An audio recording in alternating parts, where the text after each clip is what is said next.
Coucou, j'espère que vous allez bien. Je vous retrouve aujourd'hui pour commencer un petit peu ce vlog du mois d'août, même si j'ai pas filmé grand chose parce que en fait je suis en vacances et que j'ai pas trop envie de vous filmer des trucs. Enfin, c'est pas que j'ai pas envie de vous les filmer, c'est juste que je n'y pense pas. On a terminé le mois de juillet avec mon vlog de l'Écosse. J'espère que ça vous a ça vous a plu. Moi, c'est un voyage que j'ai absolument adoré faire. Que j'ai trouvé absolument incroyable. Et là on est dans la seconde moitié de mes vacances où je suis plutôt en Espagne en mode à la cool avec mes beaux-parents. On a une belle maison avec une grande piscine et vraiment genre on fait des petites balades, mais ce n'est pas l'Écosse quoi, vraiment là on est plus en mode farniente. Et du coup j'ai profité de ce moment pour me replonger dans la maison dans laquelle de Mariam Petrosian que j'avais commencé l'an dernier pendant mes vacances. Pareil, j'avais pris 3 semaines et j'ai été rendue à peu près la moitié, il me semble, ouais, dans les pages 500 et quelques. Et là j'ai bien avancé puisque je suis à la page 596, bientôt à la 800e page. Je suis très heureuse de retourner dans la maison, même s'il y a quelques petits éléments dont je me souvenais pas forcément et de temps en temps ça me titille. Mais en fait je pense que c'est le genre de livre que je vais lire une fois, mais que je vais relire très certainement plus tard. Donc en fait ce que je ne comprends pas et ce que j'ai oublié aujourd'hui, ça ne m'embête pas parce que en fait je vais un jour le relire, c'est sûr. J'ai relu d'ailleurs en reprenant ma lecture la préface que je trouve extrêmement intéressante, extrêmement pertinente et extrêmement importante pour un petit peu mieux comprendre ce qui entoure ce livre. Mais voilà, je suis très contente d'être replongée dans la maison. J'espère vraiment le finir cet été. Si c'est pas le cas, je pense que je ferai un petit peu ce que j'avais fait avec les gros pavés, c'est-à-dire me lancer un challenge où je me dis que je lis 50, 100 pages par jour pour pouvoir le terminer cette année. Mais c'est à peu près tout ce que je lis puisque j'ai juste emmené un autre magazine avec moi. Pendant le transit, je crois, entre l'Écosse et l'Espagne, j'ai terminé le cercle littéraire des amateurs d'éplucheurs de patates, qui a été un énorme coup de cœur pour moi. Tout, la plume, l'histoire, le côté historique, mais aussi les rebondissements de l'histoire qui sont aussi dans les personnages, etc. Enfin, tout m'a énormément plu dans ce roman que je suis absolument ravie d'avoir découvert et je suis très curieuse de découvrir le film dont on m'a dit pas mal de bien pour l'instant et surtout j'aimerais aller un jour visiter les îles anglo-normandes et notamment l'île de Guernesey dans laquelle l'histoire prend place. Vraiment ça a été une excellente découverte. Voilà, c'est tout ce que j'avais envie de vous dire ce soir. J'espère que le vlog du mois d'août vous plaira. Et puis profitez bien.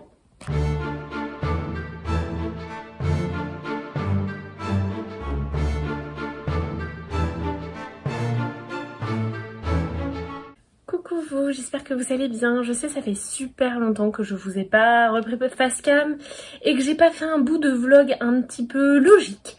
Même si je vous ai quand même introduit le vlog du mois d'août. Aujourd'hui on est le...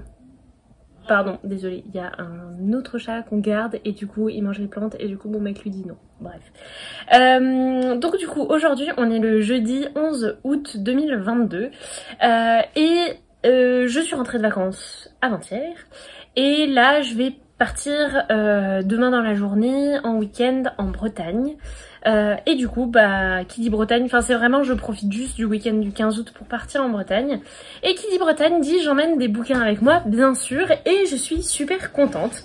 Petit 1 parce que j'ai terminé la maison dans laquelle que j'étais en train de lire quand j'étais en Espagne. Je sais plus du tout si je vous avais fait un retour. Ce que je peux vous dire dans la maison dans laquelle, c'est que c'est un roman coup de cœur. Et c'est un roman comme on en lit peu et comme on en relit en fait. Dans le sens où ça va vraiment être un livre. J'ai compris une certaine partie. Je me suis vachement...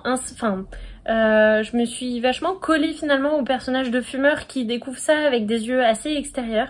Et je pense qu'avec les relectures diverses et variées, on prend un petit peu la peau de différents personnages, même s'il y en a certains qui sont peut-être un petit peu éloignés. Et vraiment, je pense que je sais pas si ce sera dans 5, dans 10 ans ou l'année prochaine, mais je relirai très certainement La maison dans laquelle. Et je pense que ça en sera même une lecture sur 6 mois ou quelque chose comme ça, comme j'avais pu faire pour la première intégrale de l'Assassin Royal de Robin Hobb, où je picore comme ça des chapitres pour me garder bien l'esprit en tête et rester dans la maison, puisque là j'avais coupé ma lecture en 2 parties. L'année dernière j'ai lu une première moitié et cette année j'en ai lu une deuxième, ce qui était pas mal du tout parce que l'année dernière j'avais envie d'autre chose, etc. J'avais besoin de sortir de la maison et mais cette année en relisant tout ça, je me suis rendu compte que j'avais oublié certains passages, certains personnages, etc. Donc c'était un petit peu embêtant entre guillemets, même si de toute façon je pense qu'on comprendra jamais tout parce que tout est sujet à interprétation de ce qu'a écrit Mariam Petrosian. Donc mais ça a été une lecture absolument incroyable que je ne peux que vous recommander. Donc du coup, maintenant que j'ai terminé ça, je me suis posé la question de qu'est-ce que j'allais emmener en Bretagne et j'emmène pas trop de trucs parce que je sais qu'il y a la librairie là-bas et que je vais sans doute y aller. C'est pour ça que je me suis pris le tome 3 de Billy Bat, c'est toujours écrit par Naoki Urasawa. Je continue donc dans ma lancée de ma lecture de Billy Bat et là, j'ai sorti un livre. Honnêtement, on peut sortir les applaudissements. Je sors enfin La Servante écarlate de Margaret Atwood, c'est publié chez Robert Laffont dans leur collection Pavillon Poche. Ça fait très longtemps que je dis qu'il faut que je lise La Servante écarlate. Chaque année, il est dans ma pile à lire de l'année. Et chaque année, je sais pas pourquoi, je passe à côté. Et là, je sens que c'est le bon moment. Je sens que après La Maison dans la cale, c'est ce que j'ai envie de lire. Ne me demandez pas pourquoi. Donc, je suis très heureuse de le commencer enfin en Bretagne. Voilà à peu près tout ce que j'emmène. De toute façon, je vous ferai des petits plans bretons, même si vous commencez à connaître un petit peu tout ça. Et puis je vous retrouve dans la suite de ce vlog, j'espère qu'il vous plaira. À plus tard.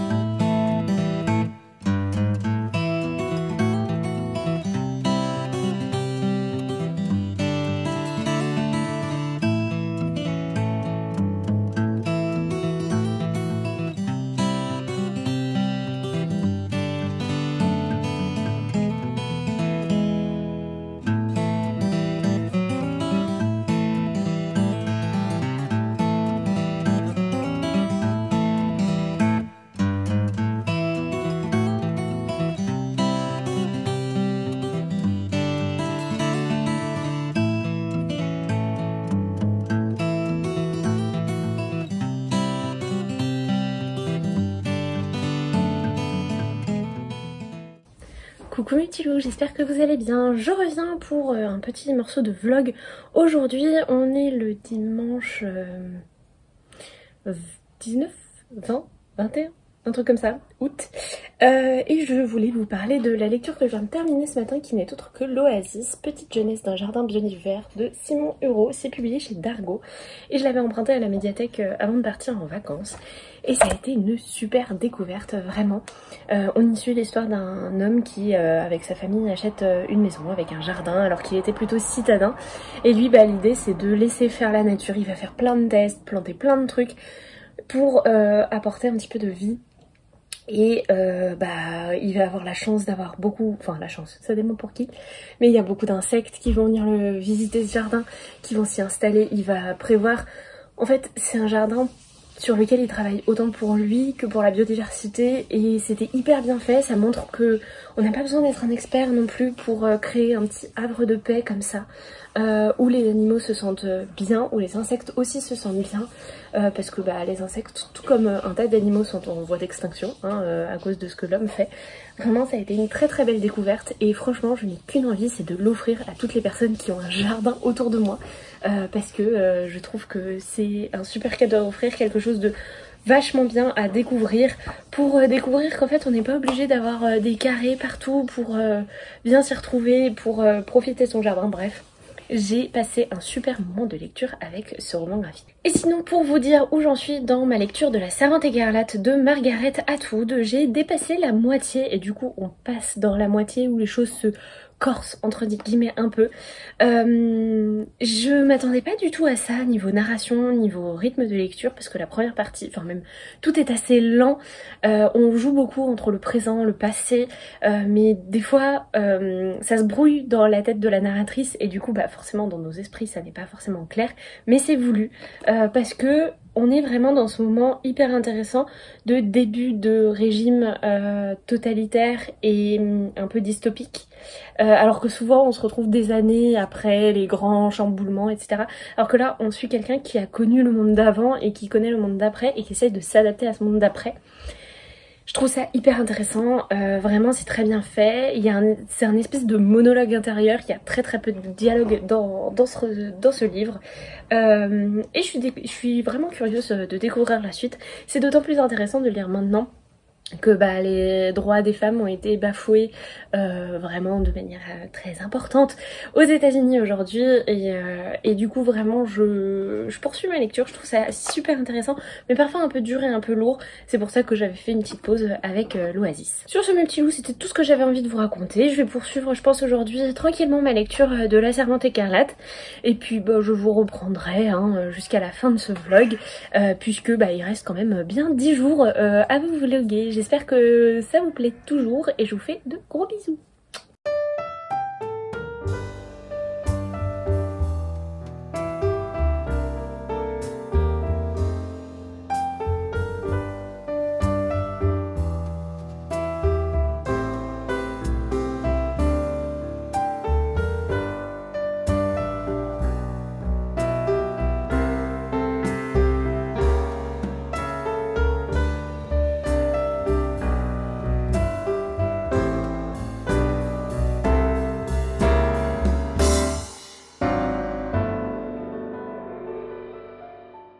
Coucou mes petits lots, j'espère que vous allez bien. Je vous retrouve assez tardivement dans le mois. Je vous ai pas filmé grand chose, je crois, au mois d'août.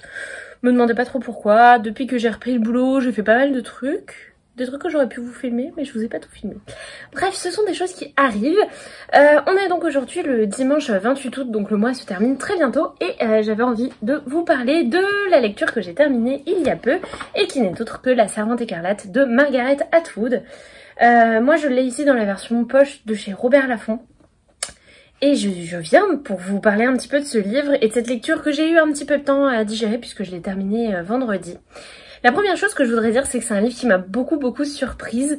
Comme il a eu beaucoup de succès, je m'attendais, je sais pas, à quelque chose d'un petit peu moins particulier au niveau de la plume de l'autrice.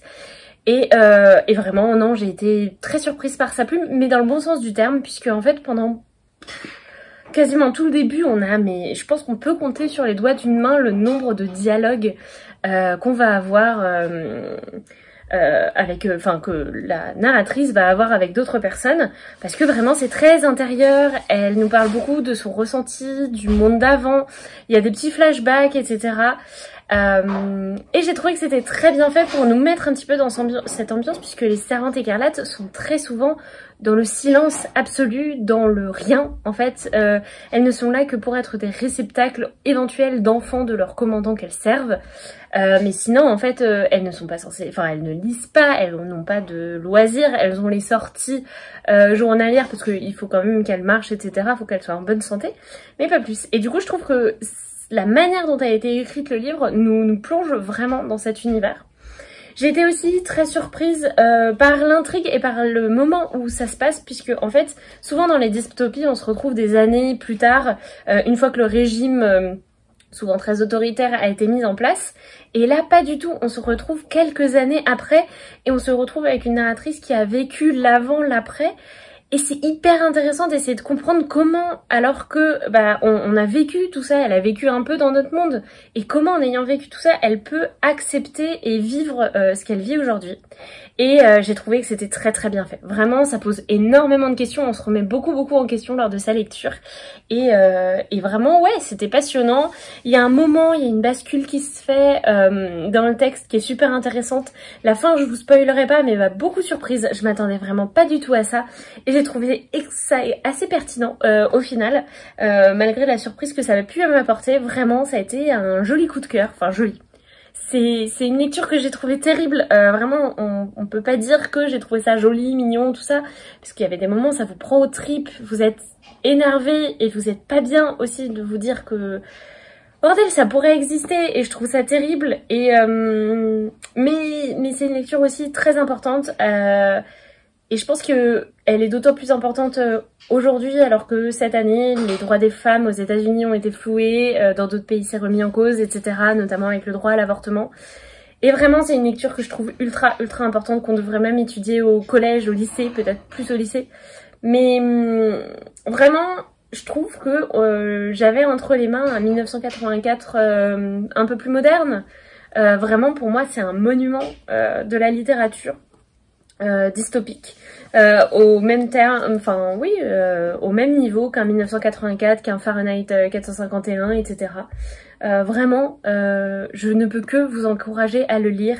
Lisez-le, même si c'est pas forcément votre style, parce que c'est un style assez particulier, même si vous lisez pas beaucoup d'adultes.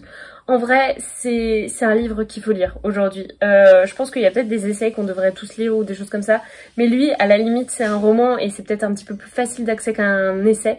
Mais vraiment, lisez La Rose écarlate, c'est hyper important. Bon, pour me sortir de cette histoire, je me suis dit, sauf que j'avais pas lu le résumé, que j'allais lire un petit jeunesse. Du coup, j'ai sorti de ma pile à lire La Sans Visage de Louise May. C'est publié à l'École des Loisirs. Mais il s'avère que c'est sur le harcèlement. Donc c'est pas hyper simple. Bon, après c'est un petit jeunesse. Aujourd'hui je suis arrivée à plus de la moitié, j'en suis à 125 pages sur 200.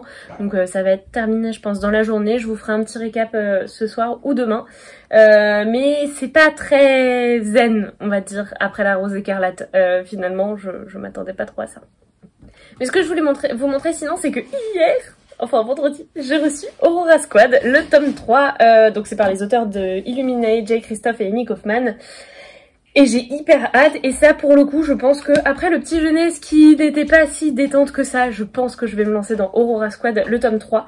Je me suis un peu posé la question de est-ce que je relis les tomes 1 et 2, mais je pense que ouais c'est ça, il y a des petits trucs à savoir.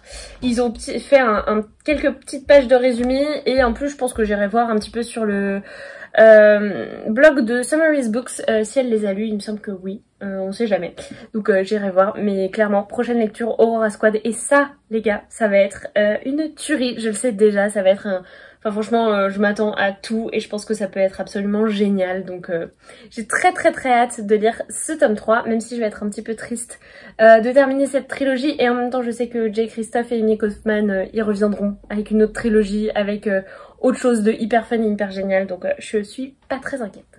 Voilà mes petits loups, c'est tout ce que je voulais vous dire aujourd'hui. J'espère que vous ça va et que ce vlog vous intéresse, même s'il a été un petit peu plus éparpillé que d'autres mois. J'avoue que entre les vacances tranquilles au début du mois et puis la reprise, il faut reprendre le rythme. J'ai pas beaucoup filmé, mais j'espère que ça vous plaît quand même. Du coup je vous laisse avec la suite et fin de ce vlog et je vous dis à plus tard.